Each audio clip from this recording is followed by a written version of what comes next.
दोस्तों जुपिटर एक ऐसा प्लेनेट है जो कि ढका हुआ है गैसेस से, घूमते हुए तेज तूफानों से और बस गैसेस से। तो गैस के बने इस बड़े से प्लेनेट के ऊपर इतने घने बादल हैं कि उन बादलों के अंदर देख पाना नामुमकिन है। और यही वजह थी कि साइंटिस्ट हमेशा से ये जानना चाहते थे कि आखिर जुपिटर ने उन घने बादलों के पीछे क्या छुपा रखा है। और अगर सीधा सीधा बोला जाए तो साइंटिस्ट जुपिटर के अंदर झांक कर देखना चाहते थे। तो दोस्तों लास्ट टाइम मैंने प्लेनेट जुपिटर पर एक वीडियो बनाया था जिसमें हमने जुपिटर के बारे में डिटेल से डिस्कस किया था।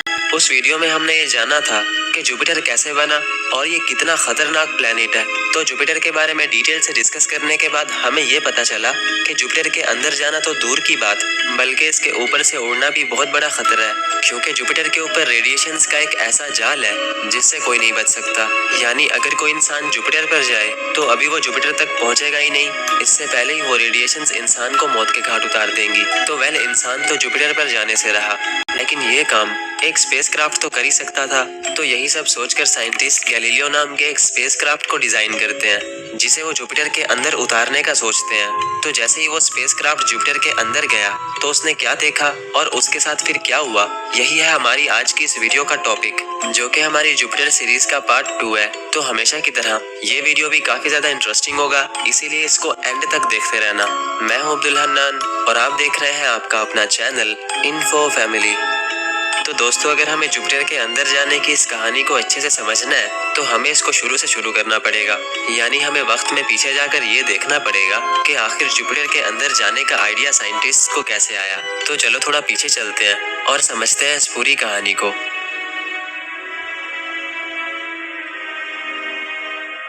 तो दोस्तों वैसे तो जुपिटर पर अब तक 9 स्पेसक्राफ्ट्स भेजे जा चुके हैं, लेकिन ये बात है उस टाइम की जब 2 ट्विन स्पेसक्राफ्ट्स यानी वॉयेजर 1 और वॉयेजर 2 जुपिटर के पास से फ्लाई बाय करके जाते हैं। तो जैसे ही वो दोनों स्पेसक्राफ्ट जुपिटर के पास से गुजरे तो उन्होंने देखा कि जुपिटर के पास भी अपने रिंग्स हैं जो कि काफी पतले हैं, और साथ ही साथ उन स्पेसक्राफ्ट्स ने जुपिटर के कुछ नए मून्स भी देखे।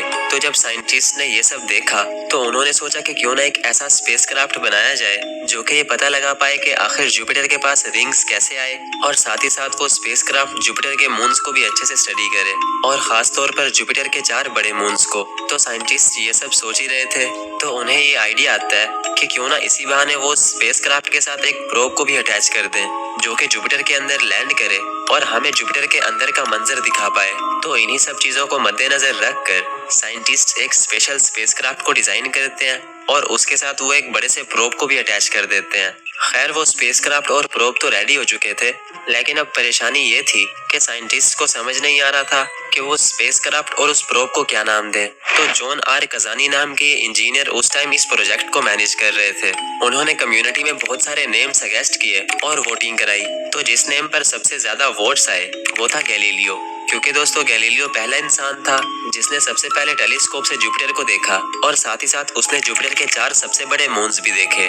और अगर देखा जाए तो यही काम उस स्पेसक्राफ्ट का भी था, उसको जुपिटर को अच्छे से स्टडी करना था और साथ ही साथ जुपिटर के 4 बड़े मून्स को भी। तो सबको यही लगा कि गैलीलियो नाम इस स्पेसक्राफ्ट के लिए परफेक्ट रहेगा। तो बस उस स्पेसक्राफ्ट का नाम गैलीलियो स्पेसक्राफ्ट रखा गया और उस प्रोब का नाम भी गैलीलियो प्रोब रख दिया गया। दोस्तों गैलीलियो पहला ऐसा स्पेसक्राफ्ट था जिसको जुपिटर के गिर्द घूमना था, क्योंकि उससे पहले जितने भी स्पेसक्राफ्ट जुपिटर पर गए थे तो वो बस जुपिटर के पास से फ्लाई बाय करके गए थे। तो गैलीलियो पहला ऐसा स्पेसक्राफ्ट था जिसे जुपिटर के गिर्द ऑर्बिट करना था। तो फाइनली गैलीलियो को 18 अक्टूबर 1989 में लॉन्च कर दिया गया, जो फिर जुपिटर पर 7 दिसंबर 1995 में पहुंचा था। यानी उस स्पेसक्राफ्ट को जुपिटर तक पहुंचने में पूरे 6 साल लग गए थे, और अपने 6 साल के लंबे सफर में गैलीलियो ने बहुत सारी नई चीजों को भी डिस्कवर किया, जैसे कि एस्ट्रॉइड्स। जी हाँ दोस्तों, गैलीलियो पहला ऐसा स्पेसक्राफ्ट बना जिसने एस्ट्रॉइड्स को बहुत पास से देखा। साल 1991 में गैलीलियो ने पहली बार एक एस्ट्रॉइड को बहुत पास से देखा जिसका नाम 951 कैस्परा था, और उसके 2 साल बाद ही यानी 1993 में गैलीलियो ने एक और एस्ट्रॉइड 243 आइडा के पास से भी फ्लाई बाय किया, और साथ ही साथ उसने ये देखा कि 243 आइडा के पास अपना एक चांद है। तो ये सब देखने के बाद साइंटिस्ट काफी हैरान हुए, क्योंकि वो पहली बार किसी एस्ट्रॉइड का चांद देख रहे थे, वरना तब तक उन्हें यही लगता था कि चांद सिर्फ प्लैनेट्स के पास होते हैं। वेल दोस्तों, गैलीलियो अपने सफर पर ऐसे ही रवाना रहा, लेकिन इससे पहले कि वो जुपिटर तक पहुंचता, उसने एक अजीब चीज और देखी। दोस्तों, जब गैलीलियो एस्ट्रॉइड बेल्ट को क्रॉस करके जुपिटर पर पहुंचने ही वाला था कि उसने देखा कि बहुत सारे कॉमेट्स जुपिटर की तरफ तेजी से बढ़ रहे हैं। यानी इसका मतलब यही था कि वो सब जुपिटर से टकराने वाले हैं। तो जब साइंटिस्ट ये सब देखते हैं तो वो बहुत ज्यादा एक्साइटेड हो जाते हैं, क्योंकि ह्यूमन हिस्ट्री में ये पहली बार था कि वो किसी प्लेनेट पर इम्पैक्ट्स को डायरेक्टली देखने वाले थे। तो जैसे कि वो एस्ट्रॉइड्स एक लाइन में थे, तो वो एक एक करके जुपिटर से टकराने लगे और फिर लगातार 6 दिन तक वो जुपिटर के अंदर क्रैश होते रहे। साइंटिस्ट जो ये सब देख रहे थे, उनका ये कहना था कि उस एक इम्पैक्ट की एनर्जी 6 मिलियन टन TNT के बराबर थी, जो कि इतनी ज्यादा है कि अगर हमारी पूरी दुनिया की न्यूक्लियर पावर को भी जमा कर लिया जाए, तब भी वो एनर्जी उस न्यूक्लियर पावर से सैकड़ों गुना ज्यादा बनती है। और जब वो एस्ट्रॉइड्स जुपिटर से टकरा रहे थे, तो जुपिटर पर बहुत बड़े बड़े ब्लास्ट हो रहे थे, जिनकी हाइट हजारों किलोमीटर्स तक ऊपर जा रही थी। तो गैलीलियो पहला ऐसा स्पेसक्राफ्ट बना जिसे ये सब देखने का मौका मिला। खैर, ये सफर ऐसे ही कंटिन्यू रहा और गैलीलियो जुपिटर के और करीब जाता रहा। लेकिन इससे पहले कि गैलीलियो जुपिटर तक पहुंचता, के साइंटिस्ट गैलीलियो प्रोब को उसके स्पेसक्राफ्ट से डिटैच करने का सोचते हैं। जी हाँ दोस्तों, गैलीलियो को भी जुपिटर तक पहुंचने में पूरे 5 महीने बाकी थे, लेकिन साइंटिस्ट 5 महीने पहले ही गैलीलियो प्रोब को उसके स्पेसक्राफ्ट से डिटैच कर देते हैं। जहां स्पेसक्राफ्ट को जुपिटर पर दिसंबर में पहुंचना था, वहीं 5 महीने पहले ही यानी जुलाई में ही उसके प्रोब को डिटैच कर दिया गया, जिसको फिर 50 मिलियन माइल्स का सफर तय करना था और जुपिटर के ऊपर लैंड करना था। और ये सब करने के लिए उसके पास सिर्फ एक मौका था।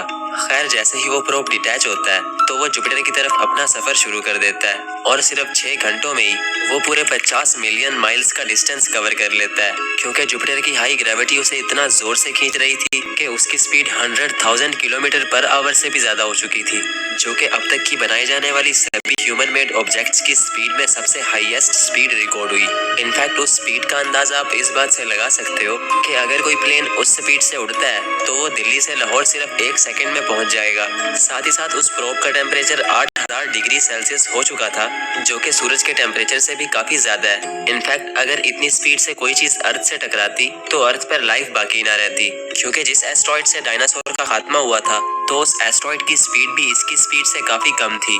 खैर, टॉपिक पर वापस आते हैं दोस्तों। ये सब 6 घंटे तक चलता रहा और आखिरकार वो प्रोब जुपिटर के एटमॉस्फेयर के अंदर दाखिल हुआ। तो जैसे ही वो जुपिटर के एटमॉस्फेयर के अंदर घुसता है, तो फौरन से एक पैराशूट ओपन हो जाता है, जिससे उस प्रोब की स्पीड, जो कि 100,000 किलोमीटर पर आवर से भी ज्यादा थी, वो काफी स्लो हो जाती है और सिर्फ 160 किलोमीटर पर आवर रह जाती है, जिससे वो प्रोब जुपिटर के अंदर धीरे धीरे उतरने लगता है और यहाँ से वो जुपिटर को स्टडी करना शुरू कर देता है। दोस्तों, जुपिटर ऊपर से तो काफी ठंडा है, लेकिन जैसे ही वो प्रोब जुपिटर के अंदर उतरने लगता है, तो टेम्परेचर धीरे धीरे बढ़ने लगता है। और जैसे कि मैंने अपनी पिछली वीडियो में बताया था कि जुपिटर उन्हीं एलिमेंट से बना है जिन एलिमेंट से एक स्टार बनता है, यानी हाइड्रोजन और हीलियम। तो इनफैक्ट जुपिटर के अंदर इतनी गर्मी है जितनी गर्मी एक स्टार के अंदर होती है। तो वो प्रोब जुपिटर के उन घने बादलों के अंदर एक ऐसा इन्वायरमेंट देखता है जैसा आज से पहले किसी भी प्लेनेट पर नहीं देखा गया। वो देखता है कि जुपिटर के अंदर कड़कती हुई बिजली के तेज तूफान है, जहां टेम्परेचर 300 डिग्री सेल्सियस से भी ज्यादा है। यानी जुपिटर ऊपर से जितना शांत है, अंदर से ये उतना ही ज्यादा भयानक है, जो कि एक ऐसी दुनिया है जहां सिर्फ और सिर्फ तबाही का मंजर है। खैर, वो प्रोब पूरे 58 मिनट तक जुपिटर के अंदर सरवाइव करता है और सिर्फ 160 किलोमीटर नीचे जाने के बाद वो जलना शुरू हो जाता है, क्योंकि उस पॉइंट पर जुपिटर का प्रेशर और हीट इतनी बढ़ जाती है कि वो उस प्रोब को जलाकर राख कर देती है। तो फिर वो प्रोब गायब हो जाता है और हमें जुपिटर के और अंदर नहीं दिखा पाता, जिसकी वजह से जुपिटर के बहुत से राज हमारी पहुंच से दूर रह जाते हैं। खैर, ये तो हो गई गैलीलियो प्रोब की स्टोरी, जो कि अब हमेशा के लिए जुपिटर का एक पार्ट बनकर रह गया। अब बचा गैलीलियो स्पेसक्राफ्ट। तो वो 5 महीने बाद जुपिटर के ऑर्बिट में पहुंच जाता है और जुपिटर के 4 बड़े मून्स को स्टडी करने लगता है। तो जैसे ही वो उन मून्स को स्टडी करता है, तो उसे कुछ अजीब दिखता है। किसी मून पर उसे खुलते हुए लावा की चट्टानें दिखाई देती हैं और किसी पर बर्फ के नीचे छुपे हुए समंदर। तो जुपिटर के उन मून्स पर आखिर क्या राज छुपे हैं, ये सब हम जानेंगे जुपिटर के पार्ट 3 में।